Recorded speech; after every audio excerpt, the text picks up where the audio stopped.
two grown men are roaming the woods when they come across a creature that's making some very guttural warning noises. Suddenly, something wrapped in baggy robes lunges straight at them.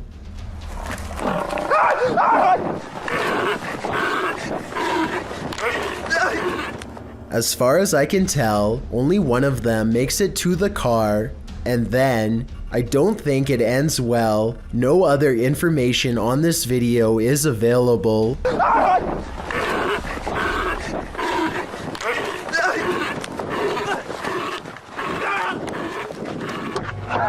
Take a look at this quick clip of another possible shadow person in someone's basement and tell me if you think it's real. If you think it's computer effects, then please tell me exactly what clued you in. I personally see valid arguments on both sides.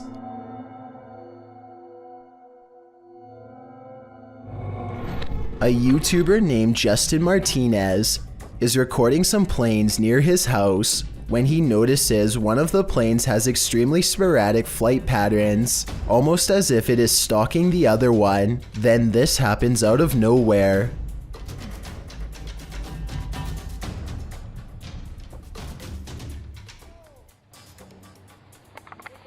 The plane is suddenly scooped up and fully disappears. When you zoom in and slow down, you can see it's probably not a plane, but rather a UFO. It flies up and away from the scene at a high rate of speed.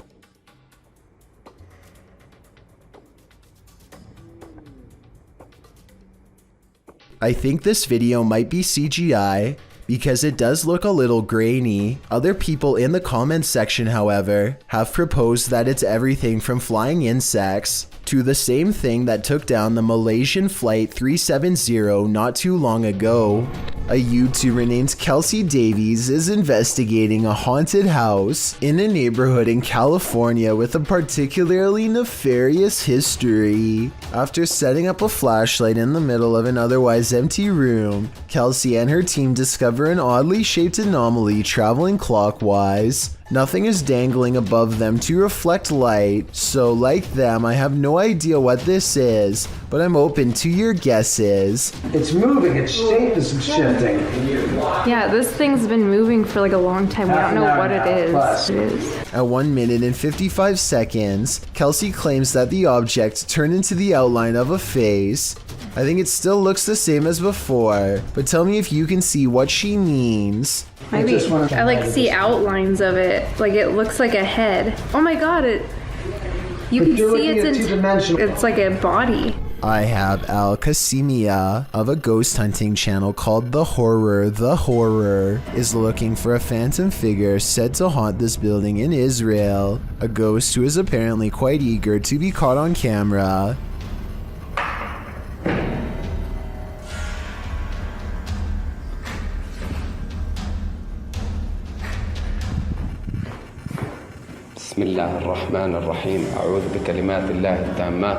He keeps hearing a sink drip even though no water is coming from the faucet because no water runs to the building.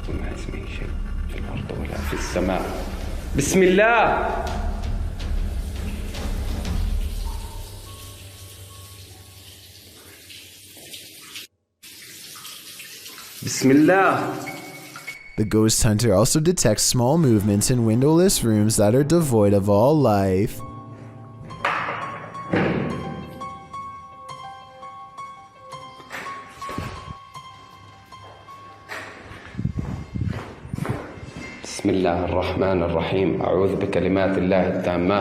That's when something inside of him says that trouble is near, that he needs to check out the window.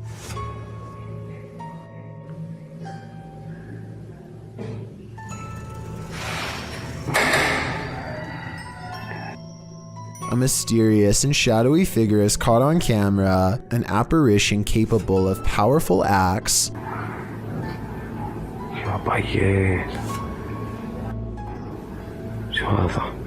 Based on what happens next, the ghost hunter knows he's been marked by the jinn, but there is no time to get out of the way as the spirit seemingly teleports inside. Bismillah. Bismillah. Bismillah. بسم الله الرحمن الرحيم أعوذ بكلمات The featureless shadow figure peers around the corner and the brave ghost hunter gives chase. When he rounds the corner, all traces of the paranormal entity are gone. If this is not paranormal, then I wonder how the ghost was able to disappear within seconds. There are no editing cuts that I can see. There's a road in Quarten, Switzerland that defies all explanation according to some, and a lot of people have been nervously checking it out. Here's the deal. If you go to this stretch of mountainous highway on Google Maps, it looks pretty normal at first, but don't look up unless you want a scare. This is when the scenery goes from pleasant to mysterious. That's because peeking out from the sky is what appears to be a strange pink-red monument, or else some kind of giant being with its arm held out. You can click up and down any part of this road and still look up to find whatever this strange anomaly is gazing down from above. Some people say this sky sighting is a creature, but I have a much more rational and less exciting explanation.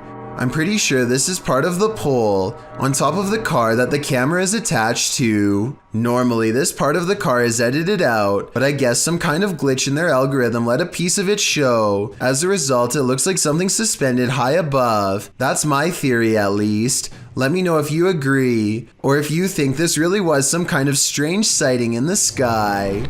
A YouTuber named The Inception of Yara Phoenix captures a scary moment on camera while exploring India. While doing some kind of construction work, a member of this crew holds a spike in place while another swings a heavy hammer a few feet from his head.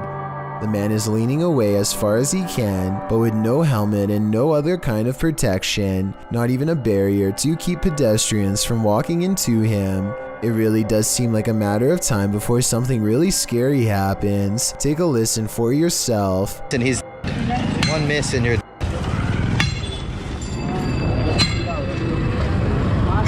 Those are some heavy blows that there would be no recovering from if a mistake were to happen. I can only imagine how scary it would be to be working in that position, putting your life in the hands of somebody else who you probably barely know, hearing the sound of the hammer coming so close over and over again. This scary moment caught on tape is no doubt 100% real, and this is exactly what makes it so terrifying.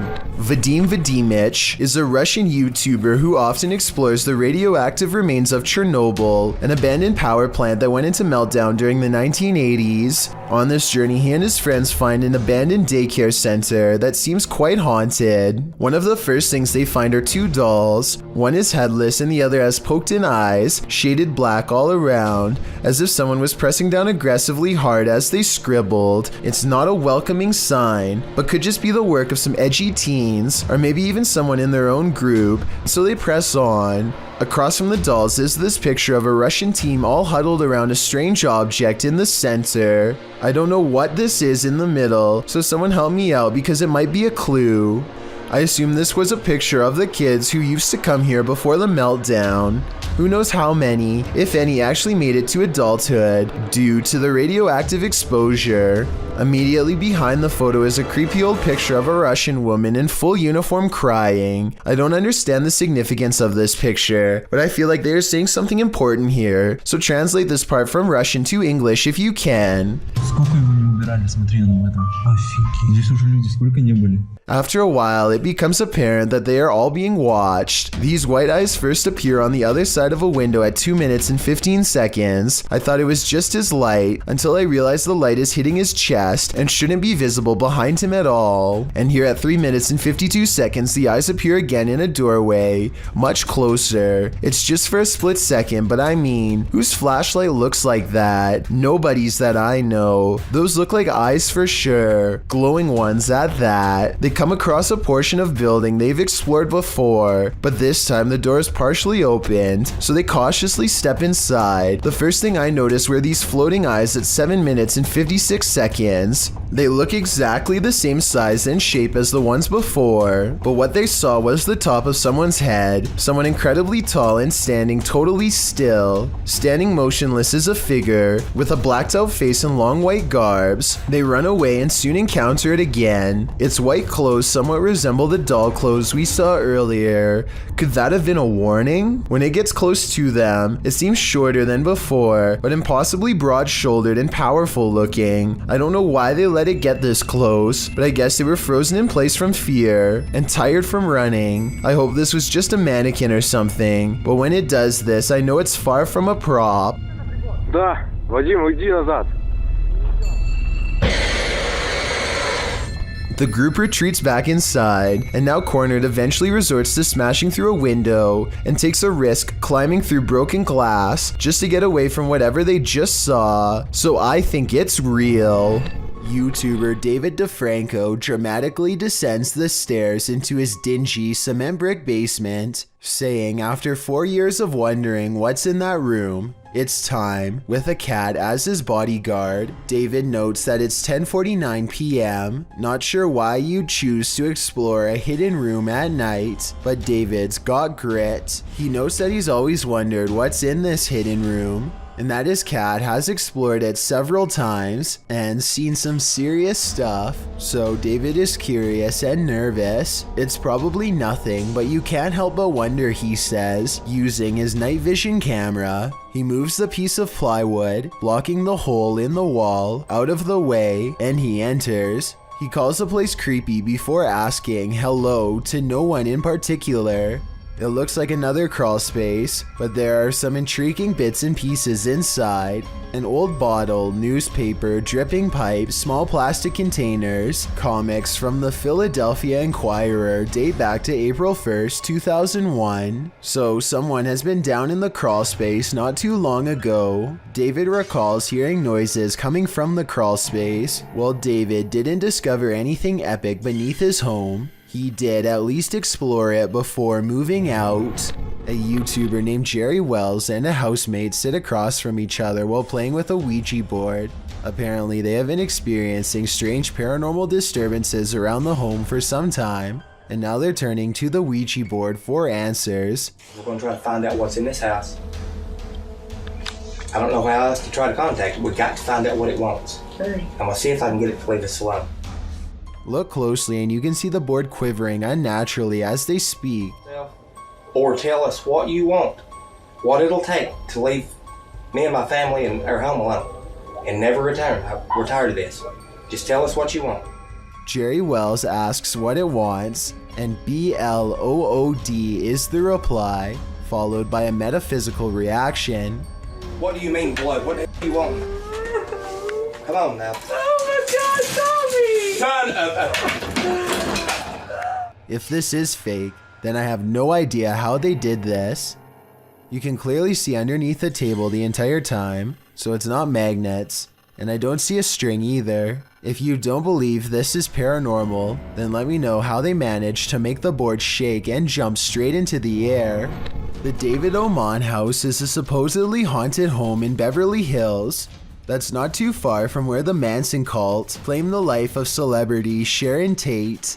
A team of paranormal investigators are busy taking pictures of a dark room at night with an infrared camera to detect heat signatures. Suddenly, the floorboards creak nearby as if someone is near, and this message is broadcast on their equipment.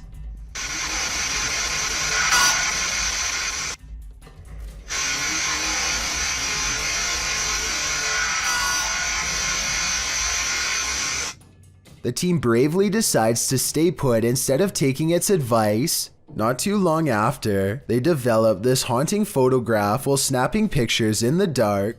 This heat signature undoubtedly looks like the outline of a human. While this photo could be doctored or simply staged, it could also be another piece of evidence that the David Oman house is anything but safe or normal. Who knows what would have happened if they had stayed there much longer. Franco TV is one of the few ghost hunters I've come across who isn't afraid to investigate solo. In fact, he prefers it. Charging into the middle of the action and staying put is his style. Rarely does he run. On September 7th, 2018, Franco TV goes to an abandoned house that's way out in the Florida forest. I can't tell you the exact location, but I can tell you the name, the Edison house. What's inside leaves him a sweat-soaked mess. The address is so secret that he had to track down some of the previous owners to find it, and since no one can stand living here for more than a few months, there were plenty of previous owners to choose from. It was accidentally built over a gravesite according to them, and that's all they will say because it's so cursed that just talking about it could possibly bring about years of misfortune. None of this concerns Franco enough to keep him from going inside. Through the condemned door is a trashed interior that fills the investigator with the type of dread that burns stronger with every step. Everything about it feels off and wrong in a way he can't explain.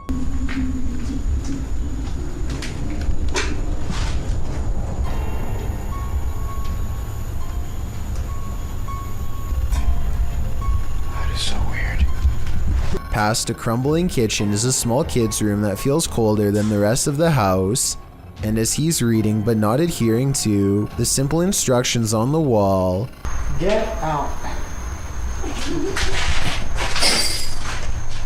he hears the giggle of a child. The laughter comes from behind him, practically in his ear, and he turns against a wall with a mysterious red stain that looks like it's squirted out of someone's neck. Across from him, this witch-like face appears against the window. It's most visible at approximately 3 minutes and 12 seconds, eyes and all. Undeterred, he goes to where it was standing and looks inside the room he was just in. As he's doing this, the same face now regards him through a crack in the doorway at 3 minutes and 40 seconds. It doesn't look like it's part of the door, but I guess it could be.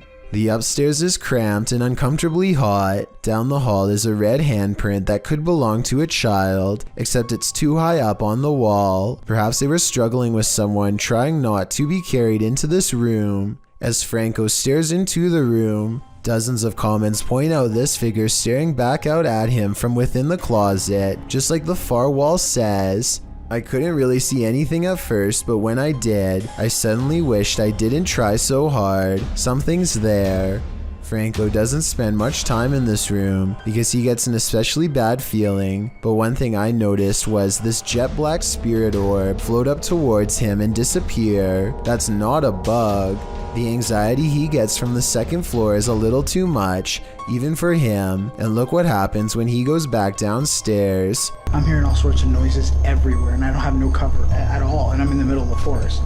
So that's kind of like one of the reasons why it's going to be a little bit weird for me, because I can't deal with that.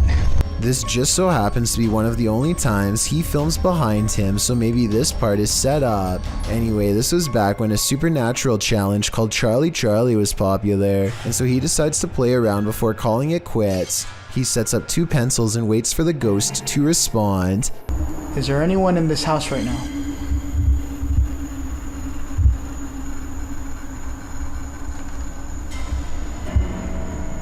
Is there anyone that's I don't know about you, but I see no string.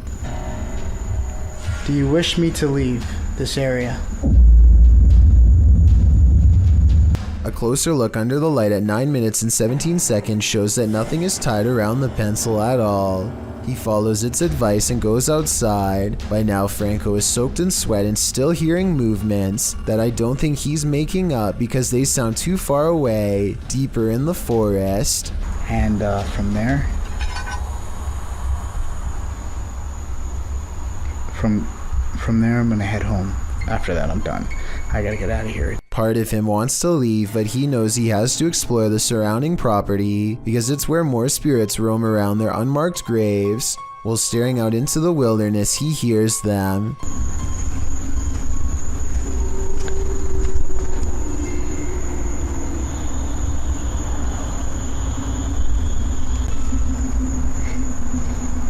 What the is that?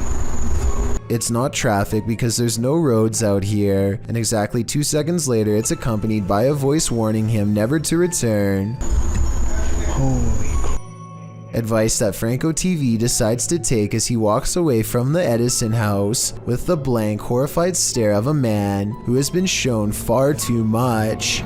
Kaylin Speaks published this video in 2013. In the description, he writes, "So I wanted to drop a skit, but something paranormal happened in my house last week, and I'm not talking about a little shadow. In the morning, when my family was either out or sleeping, a garbage bin in one of the rooms of my house got thrown out at my dog, and we caught it on camera.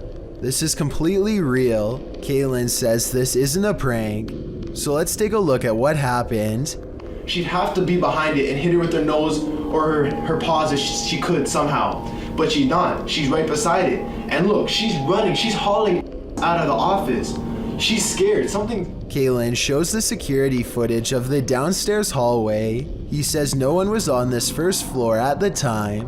In the clip, the dog runs in, sliding under a hallway table, while a small garbage bin with garbage in it slides in alongside her. Then the dog darts into another room. Kaylin thought initially that the dog had just been greedily eating from the trash, and then suddenly got spooked by something and darted off, knocking the trash bin over and taking it with her for a short distance. Then he explains why he thought differently after reanalyzing the video. He says in order for the bin to be launched that far with such force, the dog would have had to hit it, and in order to hit it, she would have to be behind it, but she was running beside it at the beginning of the clip. The bin is also rolling for an inordinate amount of time after hitting the wall for 1 or 2 minutes, according to Kaylin, while the dog watches it in fright from the hallway. At some points, the roll of the bin slows, and then it speeds up again. Is there a poltergeist controlling the trash bin? We can only guess. This tiny humanoid lays on the tile floor, its arms stretched helplessly in front of it, as if it had been crawling to safety before it stopped on its side. When you zoom in really close at 32 seconds, you can see the head is much darker than the body, and it almost looks like it has 2 eyes and a thin, expressionless line for a mouth. Definitely not the face of a rodent, and definitely not like the face of anything I've seen before. I don't know if this is a shriveled up baby mouse or what. I can almost see a tail behind it, but then again it looks like it could be its legs. It looks more like it walks on 2 legs than 4. You probably don't see anything off in the distance, but Sabura Raut has lived in India for many years and is familiar with this train route. He knows where to look and quickly spots something up ahead.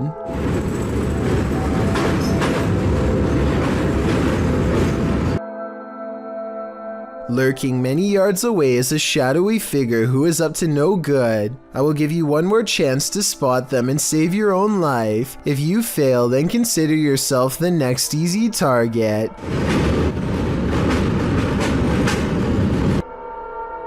The person waits for the train to pass and launches a rock in hopes of making this YouTuber drop his phone, which he plans to retrieve and probably sell for money.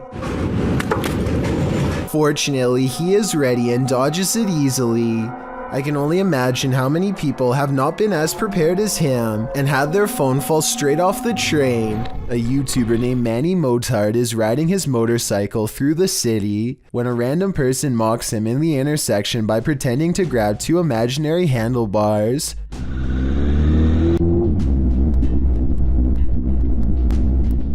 When Manny checks his rear cam, he is surprised to see the man wildly chasing after him.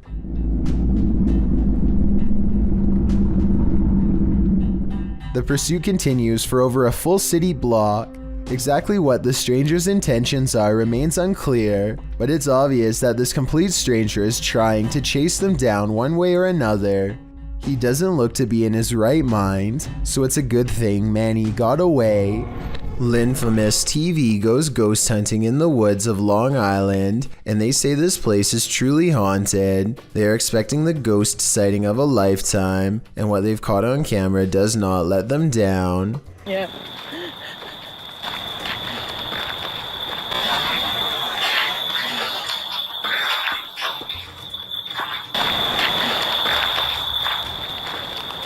Oh, what the f was that? They aren't sure what they heard, and so they press forward despite feeling scared early on. The deeper they go, the more haunted things start to look and feel. Over here, it looks like it's something from a horror movie. Right. These woods right here are really spooky. Something is wrong with this part of the woods. They can feel it, but being ghost hunters means doing creepy stuff all the time, and so they go down this path against better judgment. I've got a cold spot.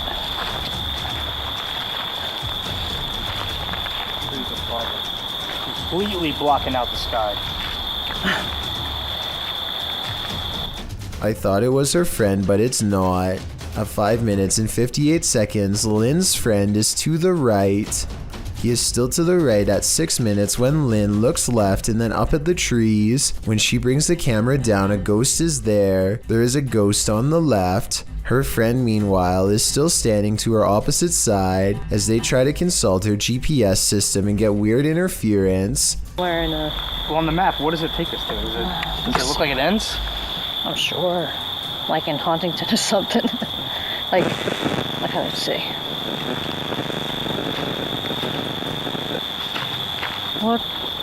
Their GPS loudly messes up and takes them in a wide loop for almost 3 hours before it straightens out. Weird how their equipment does this the same minute they have this paranormal encounter. Oh, and one last thing. Lynn's friend is wearing a baseball hat. This ghost looking straight at them does not. Therefore, I have a strange feeling that this ghost sighting video could be real. This footage is terrifying to any cyclist on the road. Published in April of 2022, Cycling Mikey writes, "The footage was given to me by a subscriber who asked me to make the video available in case anyone knows this man and is willing to give his details. He had videoed the driver using his mobile phone, and the driver took exception to that." Captured at around 10:30 p.m. in July of 2021, the footage shows a cyclist riding as fast as he can from the car in question. He is calling out to any passers-by to call the police. Help me! Call the police! Call the police! Help me! Help me! The car is clearly chasing him. It even drives up on the sidewalk at one point as the cyclist tries to escape. The cyclist luckily eventually loses the driver, pulls into a driveway and drops his bike to the ground.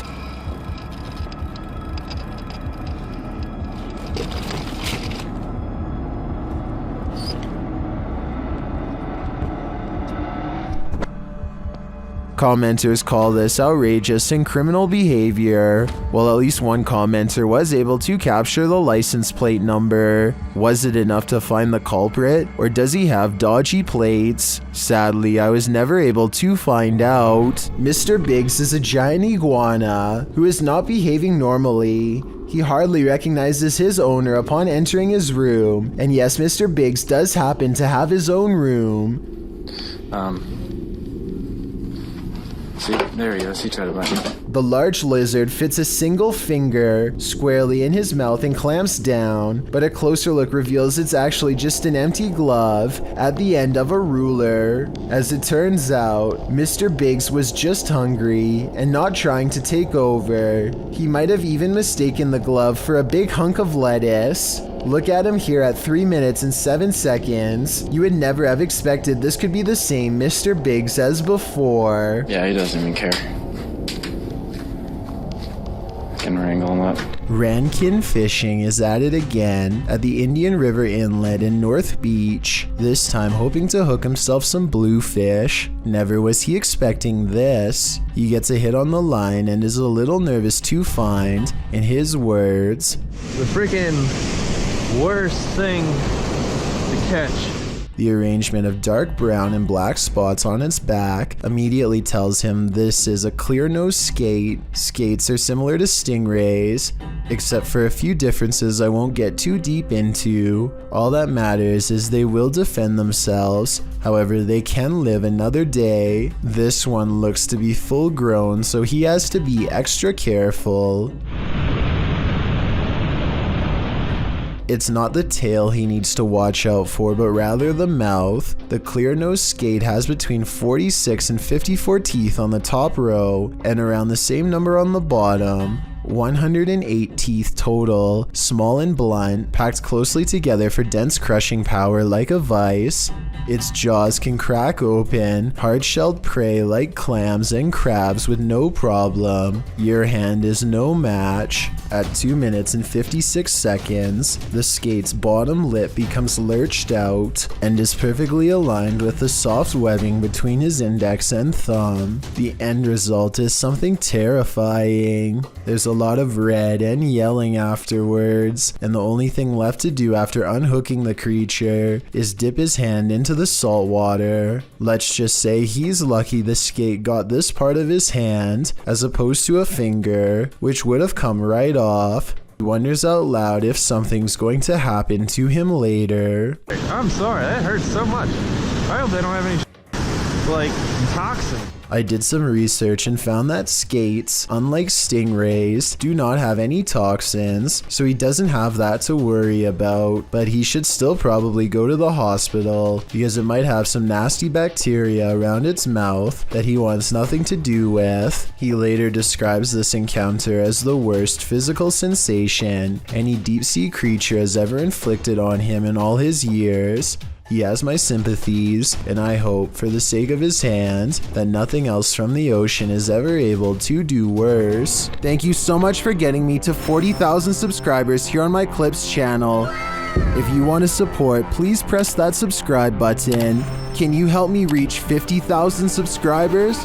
Thank you.